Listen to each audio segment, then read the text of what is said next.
बिहार के 45,000 गांव में बीते 20 अगस्त से जमीन का सर्वेक्षण शुरू हो चुका है और इस मामले में लगातार नए नए अपडेट आ रहे हैं जो हम आप तक पहुंचा रहे हैं ताकि आप कोई भी गलती ना करें। और इस मामले में अब एक नया और अहम अपडेट सामने आ गया है और भूमि एवं राजस्व मंत्री दिलीप जायसवाल ने ये अपडेट खुद दिया है।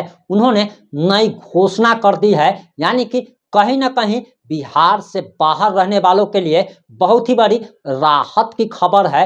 वहीं कुछ लोगों के लिए अब बुरी भी खबर है। आखिर अच्छी खबर क्या है, बुरी खबर क्या है और पूरा अपडेट क्या आया है, ये पूरा अपडेट हम इस 5 से 7 मिनट की रिपोर्ट में आपको बताने जा रहे हैं।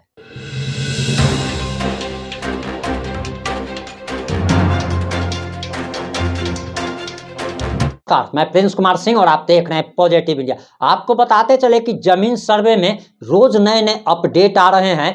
भूमि एवं राजस्व मंत्री दिलीप जायसवाल लगातार नई नई घोषणा कर रहे हैं और आप अगर सारा अपडेट अगर जानना चाहते हैं तो पॉजिटिव इंडिया भूमि यानी कि यूट्यूब पर पॉजिटिव इंडिया भूमि POSITIVE INDIA इंडिया BHUMI भूमि अगर लिखकर सर्च करते हैं तो आपको पॉजिटिव इंडिया का सारा अपडेट देखने को मिल जाएगा। और इसके लिए हमने अलग से एक प्लेलिस्ट भी बना रखी है। वहीं अभी जो अपडेट आ रहा है वो सबसे पहले हम आपको बताने जा रहे हैं। और भूमि एवं राजस्व मंत्री दिलीप जायसवाल ने जो घोषणा की है वो सबसे पहले जान लीजिए। और बताया जा रहा कि लोगों की शंकाओं को दूर करने के लिए बिहार के राजस्व एवं भूमि सुधार मंत्री दिलीप जायसवाल ने कहा है कि सर्वे में किसी की जमीन नहीं छीनी जाएगी, लेकिन सरकार इसके लिए एक नया कानून भी लेकर के आ रही है कि जिन लोगों के पास ज्यादा जमीन है उनसे जमीन भी छीन ली जाएगी। यानी कि एक तरफ सरकार जहां नया कानून ला रही है, वहीं दूसरी तरफ सरकार जो है वो ये कह रही है, मंत्री जी कह रहे हैं कि किसी से जमीन नहीं छीनी जाएगी। आगे मंत्री जी कह रहे हैं कि दरअसल जमीन का सर्वे लोगों को राहत देने के लिए कराया जा रहा है, ना कि किसी से जमीन छीनने के लिए कराया जा रहा है। इसको लेकर लोग पूरी तरीके से निश्चिंत रहे।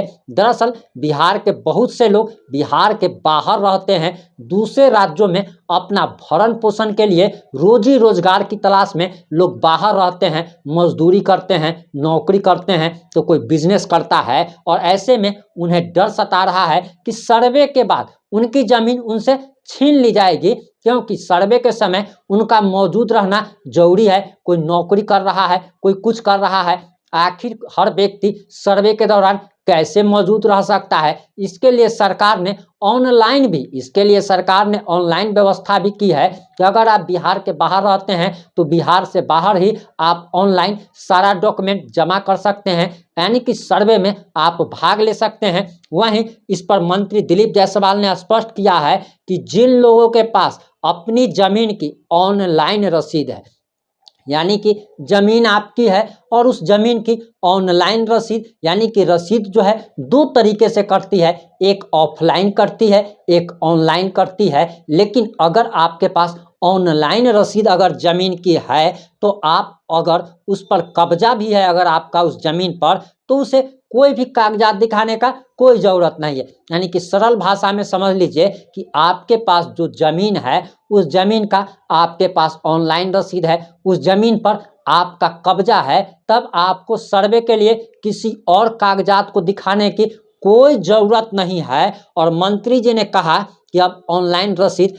कट रहा है और जमीन पर आपका कब्जा है तो राजस्व विभाग के कर्मचारी और सर्वे अमीन को सरकार ने निर्देश दिया है कि उनको किसी भी तरह का कोई भी कागजात मांगने का कोई भी जरूरत नहीं है, यानी कि दूसरा कोई भी कागजात आपको देने का जरूरत नहीं है। यहाँ तक कि वंशावली भी देने की कोई जरूरत नहीं है। उनकी जमीन का सीमांकन कर सर्वे में जो रिकॉर्ड है उसके नाम पर डाल दिया जाएगा और आपके नाम पर एक नया खतियान तैयार हो जाएगा। वहीं पैतृक जमीन के सर्वे के लिए वंशावली का रजिस्ट्रेशन जरूरी नहीं है। यानी कि एक नई घोषणा है। पहले कहा जा रहा था कि वंशावली मोस्ट इम्पोर्टेंट थिंग है, यानी कि वंशावली की काफ़ी ज़्यादा ज़रूरत है, लेकिन अब सरकार कह रही है कि पैतृक जमीन के सर्वे के लिए वंशावली का रजिस्ट्रेशन जरूरी नहीं है। यानी कि वंशावली अब आप खुद से बना सकते हैं। इसके लिए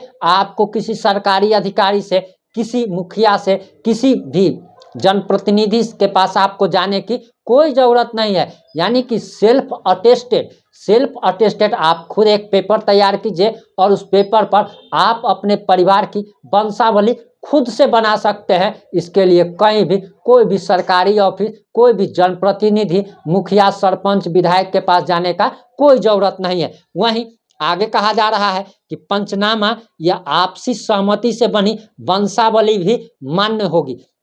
यानी कि आपके परिवार में अगर आप 5 भाई है तो पांचों भाई बैठ करके खुद से वंशावली बनवा लीजिए और वो सरकार उसको मान्य करेगी। यानी कि सरकार आपको उसको लेने के बाद दूसरा वंशावली देने का जरूरत नहीं है। वहीं अगर जमीन की मालिक लड़कियां भी हैं तो उनका नाम वंशावली में शामिल करना अनिवार्य है। ये अपडेट हम पहले भी दे चुके हैं और फिर से आपको बता दे रहे हैं कि अगर आप वंशावली बना रहे हैं तो आपकी बेटियां हैं, अगर आपकी बहनें हैं तो उसका भी नाम आपको वंशावली में देना है। भले ही आप उसको पैतृक संपत्ति में हिस्सा दे अथवा नहीं दे, या फिर वो हिस्सा ले अथवा नहीं ले। वैसे बिहार सरकार ने 2005 में एक कानून लाया था जिसके आधार पर अब बेटियों को भी उनका हक, हिस्सा पैतृक संपत्ति में मिलना तय है। लेकिन अगर आपकी बेटी और बहन अगर संस्कारी होगी तब वह जमीन में अपना हिस्सा नहीं लेगी, लेकिन आपको वंशावली में उसका नाम देना मोस्ट इम्पोर्टेंट है। यानी कि बहुत ज़्यादा जरूरी है। अगर आप नहीं देते हैं, अगर आप जानकारी छुपाते हैं, तब आपको जेल भी जाना पड़ सकता है। वहीं आगे क्या मंत्री जी कहते हैं वो भी ज़रा ध्यान से सुन लीजिए। और कहा जा रहा है कि सभी रैयतों को अपनी जमीन से जुड़े कागजातों के साथ स्वघोषणा प्रपत्र जमा करना होगा। बता दें कि रैयतों को प्रपत्र 2 और प्रपत्र 3 भरकर जमा करना अनिवार्य है। और आपको बताते चले प्रपत्र 2 में क्या है, आपको जमीन का ब्यौरा देना है। प्रपत्र 2 में जमीन का ब्यौरा भरना है, खाता नंबर, खेसरा नंबर, यही सब भरना है। और प्रपत्र 3 क्या है, तो प्रपत्र 3 जो है वंशावली है एक तरीके से। वहीं आपको बताते चले कि प्रपत्र 2 में रैयतों को जमीन का खाता, खेसरा, रकबा और चारों तरफ की सीमाओं की जानकारी, यानी कि चौहद्दी के बारे में जानकारी देनी है। वहीं प्रपत्र 3 में रैयतों को अपनी स्वघोषित वंशावली देनी होगी। जमीन मालिक द्वारा दिए गए दोनों प्रपत्रों की जानकारी के आधार पर सर्वेयर, अमीन, कानूनगो और सहायक बंदोबस्त पदाधिकारी जांच करेंगे। इसके बाद प्रपत्र 7 में गजट प्रकाशित किया जाएगा। इस मामले में अब कोई भी नया अपडेट आएगा तो फिर हम आप लोगों तक पहुंचाएंगे। और हम पहले ही बता चुके हैं कि जितनी भी अपडेट आ रही है आप यूट्यूब पर, फेसबुक पर पॉजिटिव इंडिया भूमि लिख करके सर्च करें। आपको पॉजिटिव इंडिया की सारी रिपोर्ट, जो भी जमीन सर्वेक्षण से जुड़ी अपडेट्स हैं, वो आपको वीडियो देखने को मिल जाएगी। जुड़े रहें हमारे साथ। जय हिंद, जय भारत।